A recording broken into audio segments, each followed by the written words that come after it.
Hello and welcome to Ribald episode 23. 23, right? I can count? 23?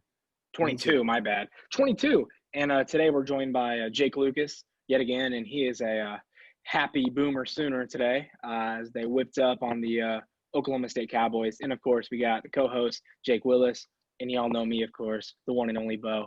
So let's get right into it. Like, share, and subscribe. Turn on the notifications, the bell, which is somewhere in the bottom down there. Great.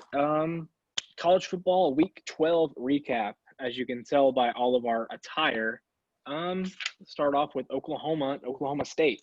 We're all repping that OU. Let's start off with Lucas down there in the bottom, because weren't you in Norman for the game? Were you in there? That is even with like the whole COVID, crap going on, it's nuts down there. I love it down there. It's amazing. Just people just hopping everywhere. No one gave a crap about the mask stuff. Yeah, it was amazing. And I was at my buddy's apartment, and we were right next to the stadium. So you see all the spotlights and stuff. It was nuts. It was cool. Could you hear the cannon when they kick it off or when they score? Not quite, but you can hear of what was going on. But that's awesome, man. A lot of fun. Yeah, no. A lot of fun watching it too. I think in college football there should be a rule: if you 21 skunk the opponent, meaning you score 21 points where they get 0, the game should be over, because there's no way you're coming back from that. And Oklahoma, as soon as the ball was kicked off, they were ready to roll, and they did not disappoint. Jake Willis, what did you think about the big game on Saturday? Oh man, Bedlam series, Mr. Lucas. I know you were happy about that, but no, Bedlam series. That is a sacred rival. Yes. No, I was very happy with how Spencer Rattler played. I know he was kind of going into this game. He was hurt last week at Kansas, hurt his hip. So I was really excited to see how he would bounce back from this. And I feel like he did really good. He threw for a couple touchdowns, ran for one. Man, he was just on fire from the start. He definitely whooped up on the Cowboys. Yeah, that game he had 301 passing yards, 4 touchdowns, and no interceptions. That's pretty good. I think he's coming up. He's starting to really work. Like I said, he's a redshirt freshman. He's really starting to pick it up. Is what I would say. And we are now over. We have 90 wins against Oklahoma State. They've only beat us 18 times. That's insane. So that's crazy.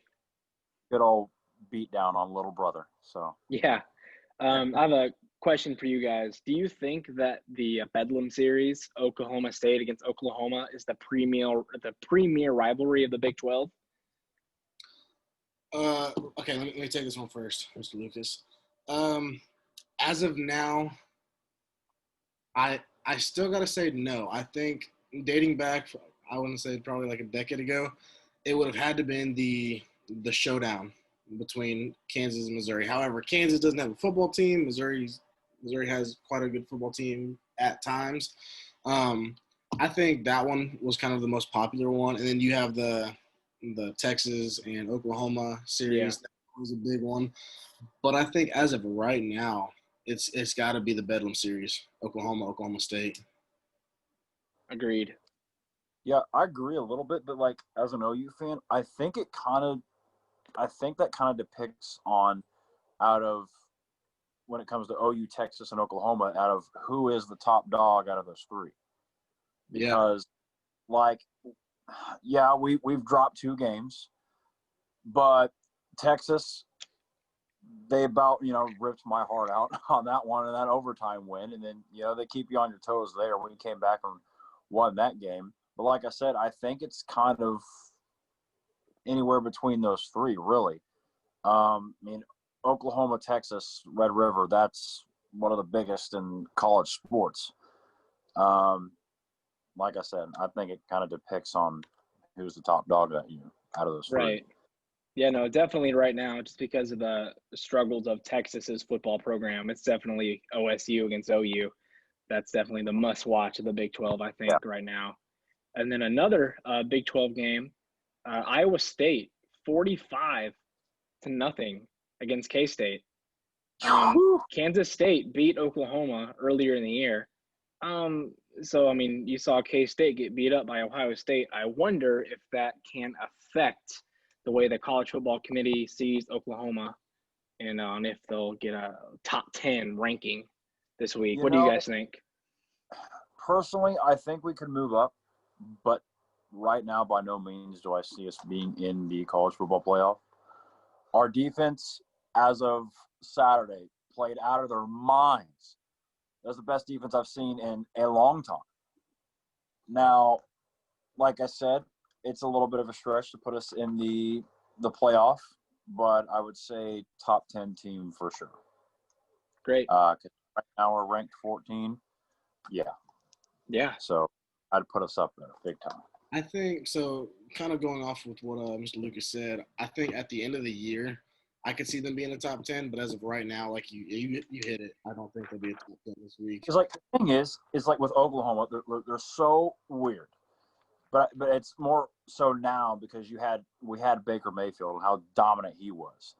But it's like you take now Oklahoma, we go on that winning streak, we go 3-0 or 4-0, we have one stupid loss to like the K-State, boom. It's like that one loss, the College Football Playoff Committee just makes that one loss scratch a definition in us, and we don't want them in the playoff. We're not going to discuss them. Right. Which I don't know. I don't see that that's fair, but I mean, it is what it is. I'm used to it by now. My favorite game of the weekend was a top 10 battle, Indiana against Ohio State. Oh my, yeah.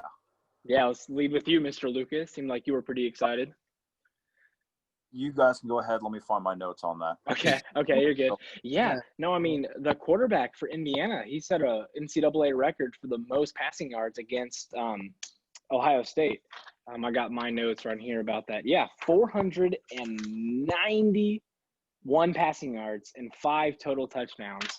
And it looked like Ohio State was going to clinch the victory. They had a big interception return in about the third quarter. But then, they came storming back. Indiana didn't give up. They put up a fight. But Ohio State comes out with the win. What do you think about that game, Jake Willis? No, like you said, definitely that shows a lot of determination out of Indiana's quarterback. Like 491 yards, 5 touchdowns against a pretty solid – a powerhouse. Yeah, with Ohio State. So definitely puts some respect on his name right now. Just because of this one game, I wouldn't be surprised if the committee looks at him as a Heisman contender. But we can go later on and talk about Heisman picks and who our predictions, whatever. But no, he balled out against a true powerhouse team. Yeah, right. So anyway, what about you, Lucas? That game, I sat there. We were down in Norman on kind of like the strip, and they had the college football committee and stuff. They had all their TVs and stuff set up, and I was watching that game. And Indiana was in every position to win that game. Every position. What's his name? Michael Penix Jr., correct? Yeah. Yep. Yeah. Indiana's 4-1. Ohio State's 4-0.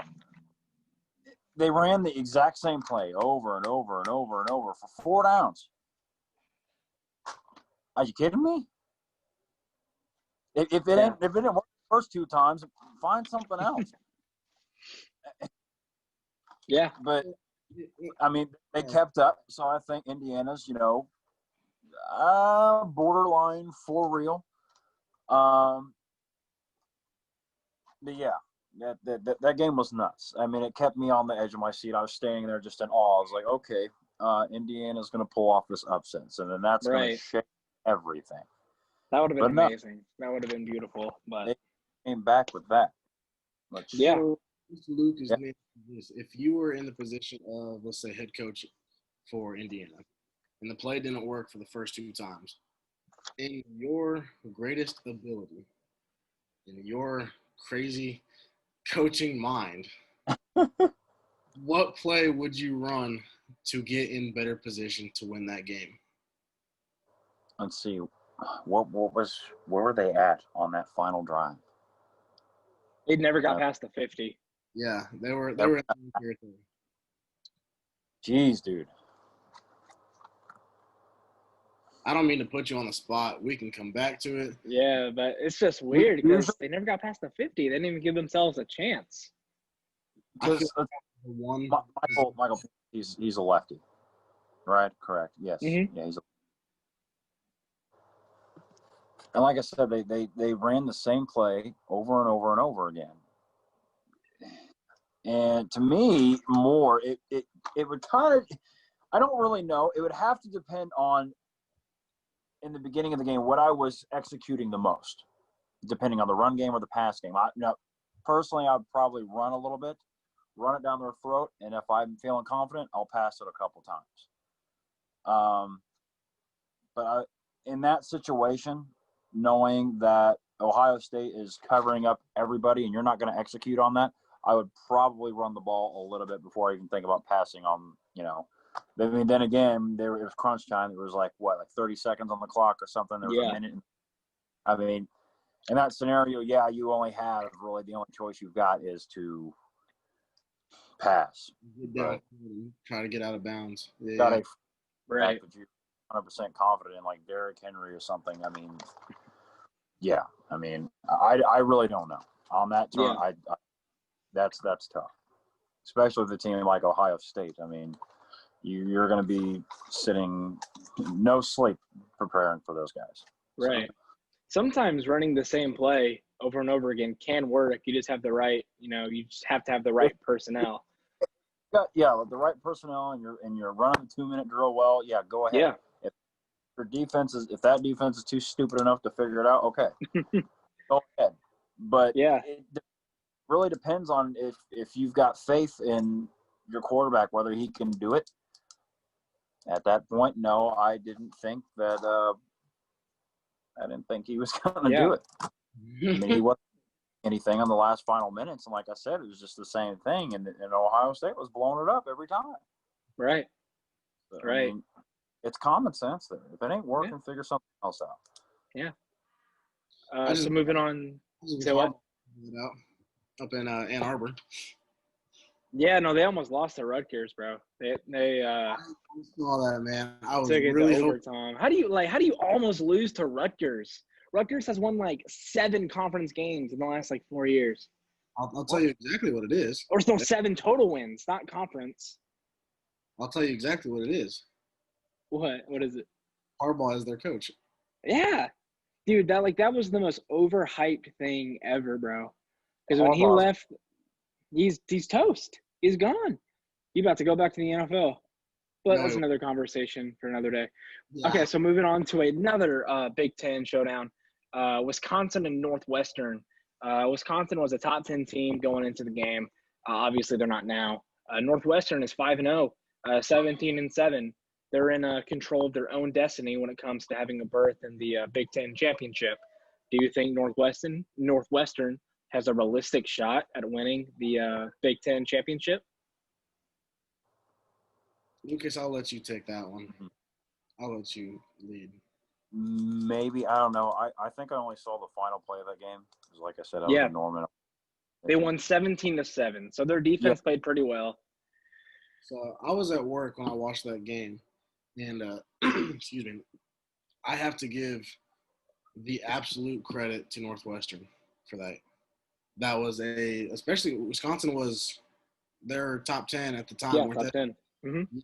And so they came in there and just dogged on them. Yeah. So, personally, I do think that they win the Big Ten, but it's going to come down to a couple more games to show that they have the fire and have the team to pull it off. Right. I mean, we've seen Northwestern in the past get off to good starts and then not be able to finish. I remember back in 2015, they beat Stanford. That was number 10 in the country, and they were unranked. And then they won they started off 4-0, and they finished 6-6. So luckily, had McCaffrey. Yeah, that was McCaffrey there. So yeah, I mean, Northwestern. Luckily, the season isn't 12 games for them, so they only have a couple games left. But we'll see how they finish out. Let's talk about Cincinnati and UCF. That was a close one. I don't think the American Athletic Conference gets enough credit for being a a respectable conference. Jake Willis, what did you think about that game? Honestly, man, Cincinnati just shows up when they need to. That's how I see them this year. They're playing good. Don't get me wrong. They're playing great. Yeah. But at the same time, I just feel like they'll get that one bump in the road that'll just knock them off course for the rest of the season. And I just don't think they've had it yet, only because due to COVID and everything, they just haven't played teams respectively, if that makes sense. They've beaten up everybody that they played. UCF was the only close game that they had. Right. But Same with BYU. UCF has gone like what?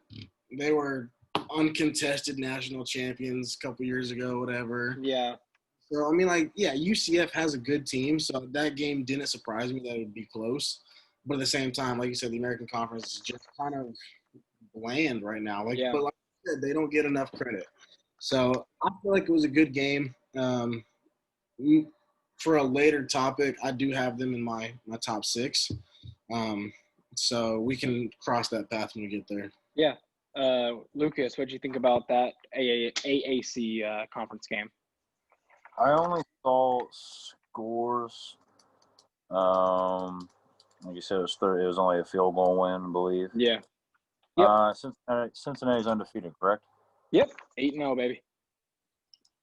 They're one of like 4 undefeated teams left that have played like 7 games.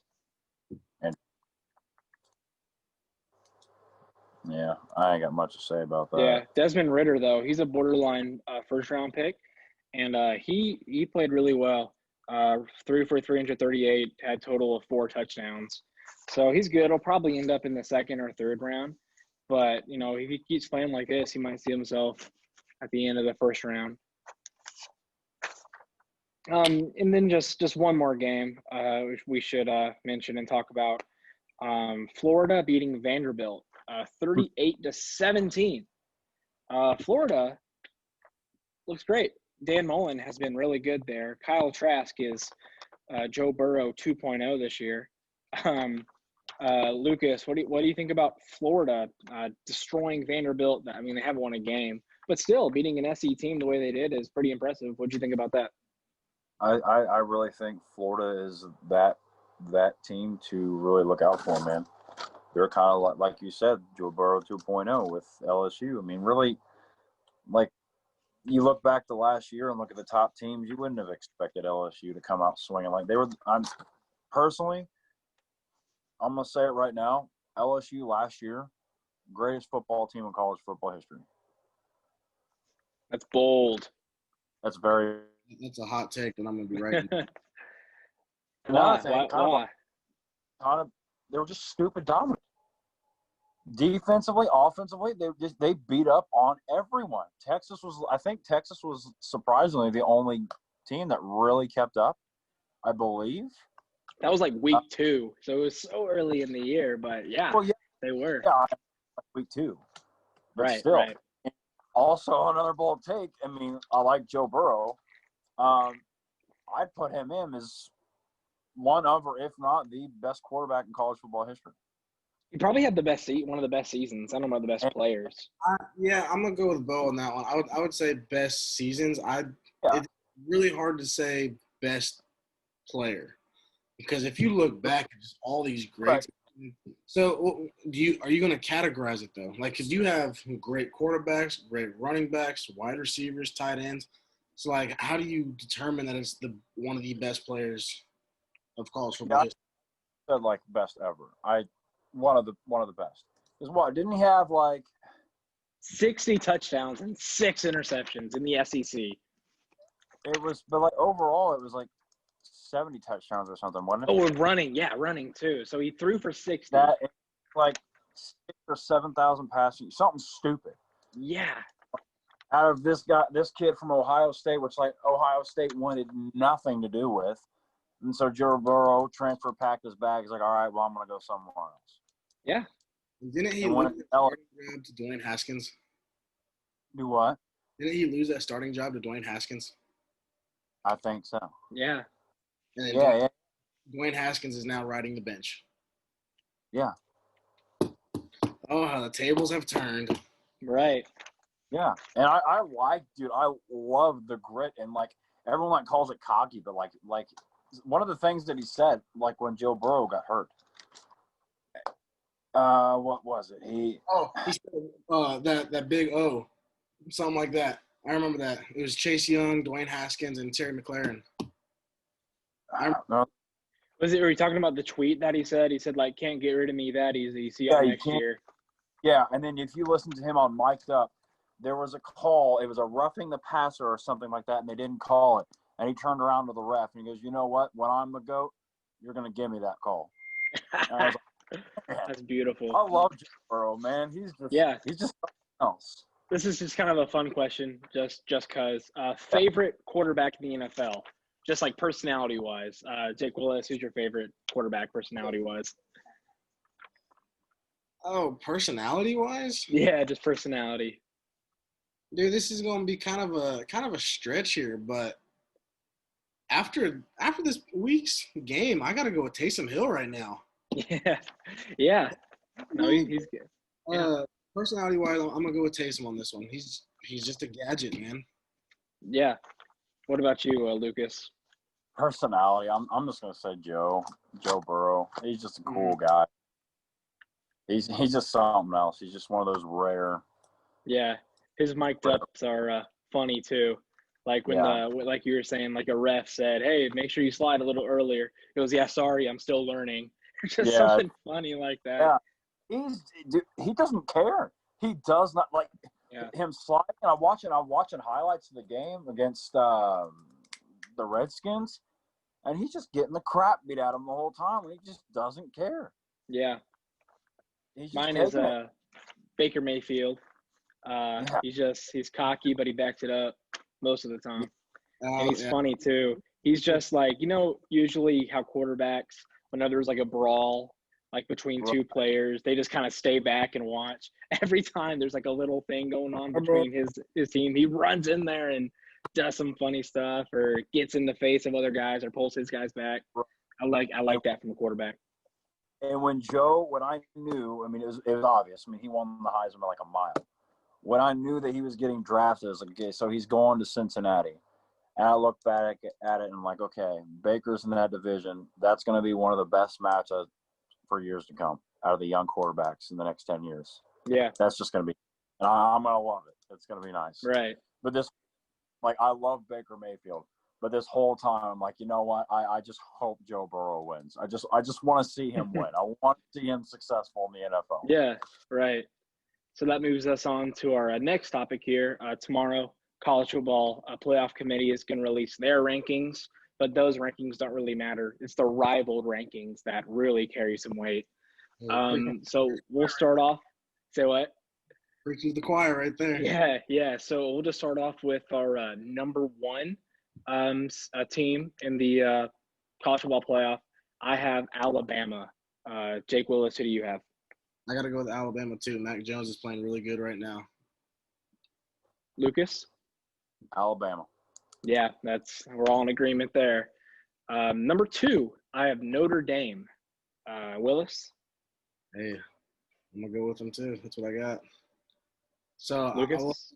5 and 6 may stump you guys just a little bit. I think 3 through – okay, well, I have Clemson at number 3. Who do you have, Willis? I got Clemson as well. Lucas? No, I got Notre Dame at 2 and Clemson at 3. Okay, great. Yeah. So we all have the same top 3. Now this 4 through 6, there are only 4 teams make the playoffs. So the 4th team that I got right now, Cincinnati, 8-0. I mean, they're one of like 5 teams that have played at least 7 games and are undefeated. And you're telling me that Ohio State's going to get in when they barely beat Indiana and they played like 5 games? That's ridiculous. That's absolutely ridiculous. They're playing like 40% less of a season, right? That's 4 less games for players to get hurt. That's 4 less games to get fatigued. That's 4 less games for you to mess up, 4 less games to lose. It's just not fair. It doesn't make any sense at all whatsoever. So Cincinnati, it's time the AAC got to turn out a big boy. What about you, Willis? I actually have Florida right now at number 4. I think they surpassed Cincinnati. Kyle Trask, like I said earlier, is just playing really good. He's in Heisman contention. I think they get that 4th spot. Lucas? That's who I got, Florida. Florida? Interesting. Do you agree with Willis there on your reasoning? Of course he does. So for number 5, just outside right now, I got Texas A&M at 5-1. The reason why it's not Florida is because Texas A&M beat Florida earlier, so you got to go with that head-to-head. It's A&M at 5-1 at number 5, just outside looking in. What about you, Jake? I actually have Cincinnati on that one. So your 4 was my 5. Like you said, man, it's time for the American Conference to get some respect, and I think this is the season that they do it. Right. What about you, Lucas? I have Texas A&M at 5. Great. The number 6 for me, I got Florida. Obviously, if they go on to not lose, they run the table, they beat all their opponents, and they beat Bama in the championship game, they'll get in. But right now, just because of that head-to-head to Texas A&M, they're at number 6 for me. What about you, Lucas? Or Willis? No, either or. It doesn't matter. Go ahead. 6, I had Ohio State. I can see that. I don't have a problem with 6, honestly. I appreciate your time, but that is all we have for you today. I'm sorry. I'm going to have to kick you off. No, coming in at number 6 for me, I actually have Oregon. I think they surpassed BYU. They're like 7 or 8 right now. I think they surpassed. The Pac-12 is a joke. They're playing like 2 games. Right now. They're playing 2 freaking games, and everybody in the division sucks except for Oregon. Oregon? What was that? Oregon. I've been watching too much college football scoreboard with Paul Feinbaum. Oh man. Okay, so I do like that committee pick right there. I think we'll have to come back for that next week or the week after and revisit that, especially with Lucas coming back on. But what's next on the topics for you? Oh, Lucas, did you say your number 6? Yeah, he said Ohio State. Oh, yeah. I forgot. Yeah. Okay, cool. So the last thing that we have is NFL MVP. We're in Heisman pick. Oh, Heisman pick. Yeah, so Heisman pick. Lucas, you start off with that because I know you did a lot of research. Well, Lucas does start this. I do have 3 people that could very easily get it. So if you have 1, that's fine, but I have 3 that could be very easily get it. Where is my – just 1 second. You good? Yeah, so Heisman race. I want to break this down to my top 3. So I've got Kyle Trask winning the whole thing. I have Mac Jones at 2 and Justin Fields after that performance against Indiana. That's your 3rd there. Kyle Trask right now, he's got 2,554 passing yards, 31 touchdowns, and only 3 interceptions. He is the first in SEC history to throw 30 touchdowns within a 7-game stretch. Mac Jones has got 2,426 passing yards, 18 touchdowns, and 3 interceptions. Justin Fields only has 1,208. I don't know how accurate that is, passing yards and 13 touchdowns and 3 interceptions. But right now, Kyle Trask is blowing him out of the water, and I think he wins this thing by a mile. Well, I'm gonna go with you on this next one. What's your? Yeah, definitely Kyle Trask. Because if they were playing a whole year, Kyle Trask could be on pace to beat Joe Burrow's SEC single season passing touchdown record. I mean, throwing 30 touchdowns to 3 interceptions in the SEC, which is known for being a defense conference, is absolutely incredible. And you have to respect that. And I do think you kind of have to take into account the strength of opponents and, you know, what defenses you're facing every week. Yeah, that's mine. You just got the one?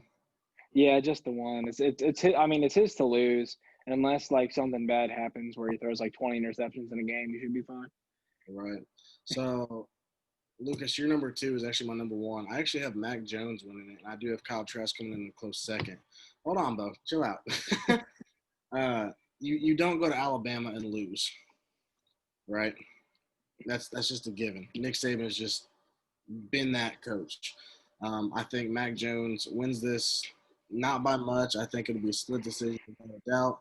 I have Mac Jones, Kyle Trask, and Trevor Lawrence coming in at number 3.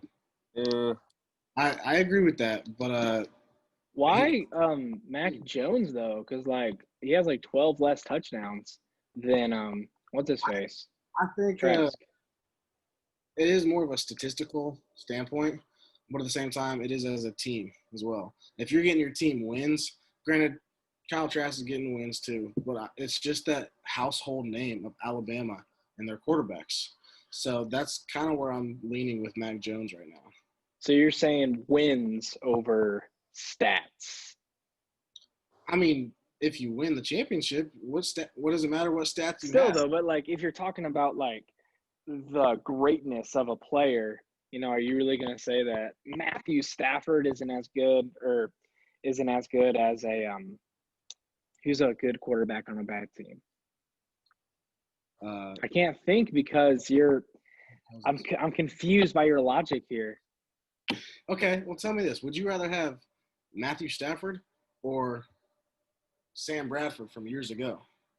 Matthew Stafford, baby. Okay, what has he done? Now he's thrown for like 5,000 passing yards a few times. He is an amazing quarterback, and if he was on any other team, he would have at least 2 Super Bowls by now. He is absolutely amazing. I love Matthew Stafford. He is top 7-6 quarterbacks in the league. But we can talk about Matthew Stafford later. We'll have to revisit this when the Heisman pick comes out. And if I'm wrong, right. I'll take it. I'm grown. Yeah. We do have, I think you have one more topic. NFL MVP, correct? Yeah, NFL MVP. As of right now, I think we're all on board with our number 1. What we got? Indonucci.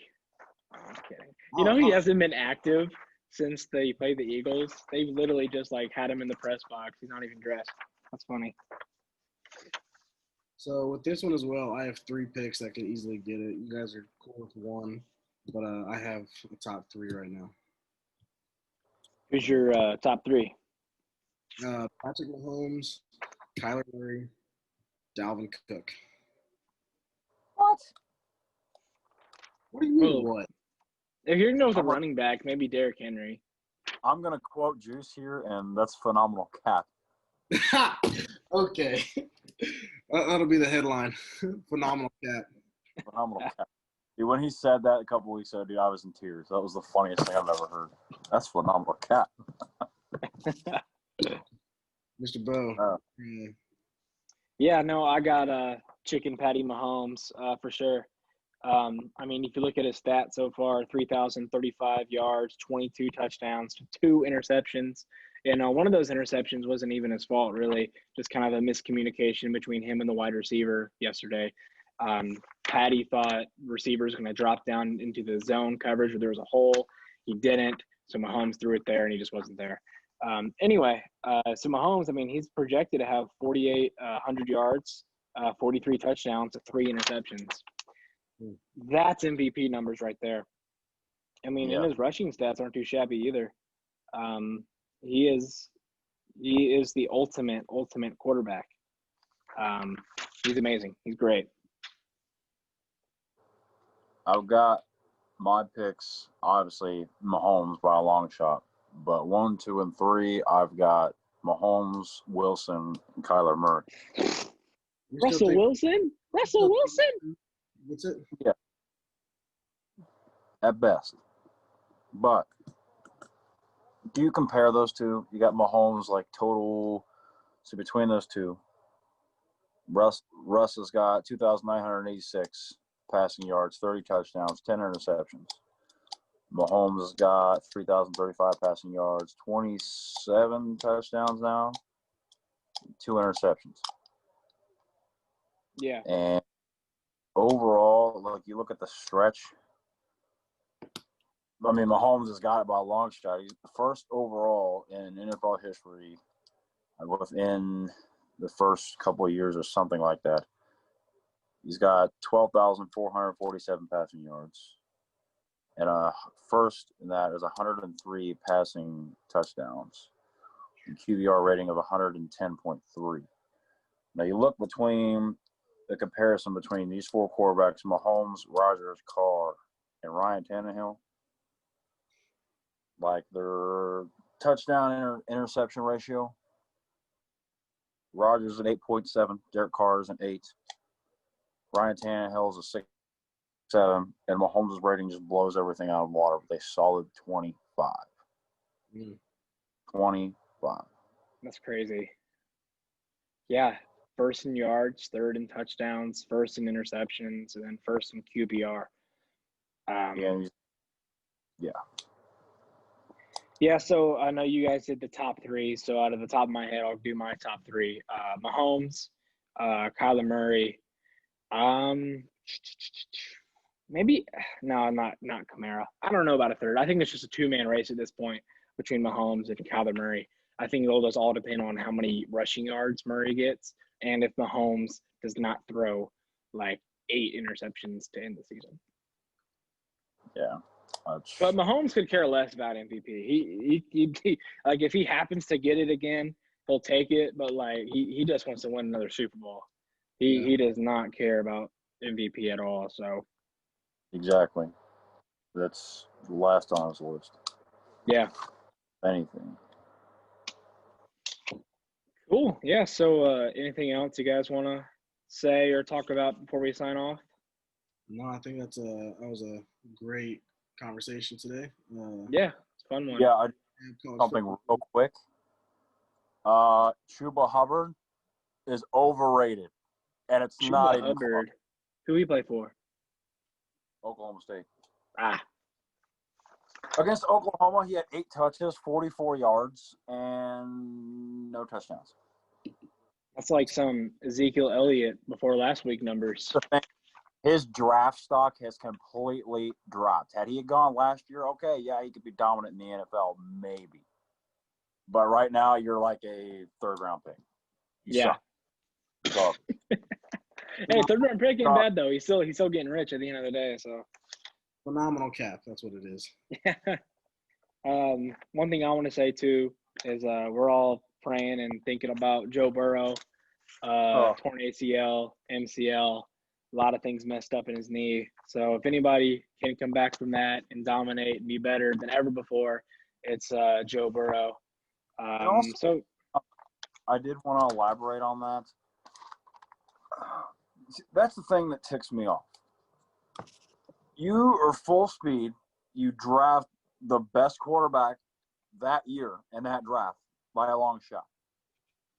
And have every year, your intention as a team is, okay, who can I put in? What piece can I put in to turn around a franchise? And I'm going to say this because a lot of people who don't know the game disagree. If you do not have an O-line, you have no production whatsoever. They are going to ruin that man's career. If anything, within the next year and 2 years, they don't give him an O-line, get him the heck out of Cincinnati. Get him out. Put him somewhere else. I want to see that so unbelievably successful. It hurts. It makes me so mad what happened because that shouldn't have happened last night. They have the weapons too. They have great receivers that they could trade. They have a great receiver they could trade for an O-line. They don't have anybody in the O-line that can protect their quarterback. Like I said before on Facebook, you know, what good is a mansion if you live alone? What good is a franchise quarterback if you can't protect him? Exactly. I feel so bad for Joe, man. Me too. And obviously, that guy, I mean, like any other quarterback, but him, nobody, I think right now wants to sit there and win ball games like he does right now. And Lucas, I'm going to tell you this right now. I'm going to go back and listen to this rant. Find just a blank newspaper. Print out your rant and send it to you. Print out your rant? We'll put it on IGTV. IGTV. Post it, yeah. It's cool. It's the same scenario like with Baker, man. Like when he got drafted, like did I expect them to like completely turn around? No, it's going to take time. But they drafted, I mean, they signed around him, picked up Odell. I mean, that would have been the last person I picked up. I mean, you got Jarvis Landry on there, old teammates, but it's just a drama fest. It's a crap show around there, man. Their whole front office, their coaching. Are you kidding me? And the thing is, they say that Baker sucks. No, his teammate sucks, and the person managing that place sucks. Realistically, right now, I'm just going to go ahead and say it. In that division, right now, you give Joe Burrow a front O line the way it is right now, they'll win that division in the next 3 years. I can see that. That's not far-fetched. They would be a hairline from being a contender, possibly. Their whole schedule, it would be different if he had no line, if he had everything. The kid's amazing, and you're going to just ruin him. You're going to make him look like Johnny Manziel out there with the Browns if you don't fix something now. I'm not kidding. Yeah. Anything else on your chest you need to get off, Jake Lucas? I don't know. Oh, well, we should probably sign off before our friend has a heart attack down there. Yourself 2 words. Well, that is all the time we have left today here on Rivaled. I hope you found it entertaining and insightful. Remember to like, share, subscribe, post it on your Facebook, Instagram, get your friends and family involved with it. And it's been a fun one. And we will make a new one on Wednesday or Thursday or Tuesday to talk about the NBA free agency and draft. If we don't this week, have a safe Thanksgiving. Right. And a fun Thanksgiving. Hope you all kicked some butt in your turkey bowls. All right. Signing off. Adios. See.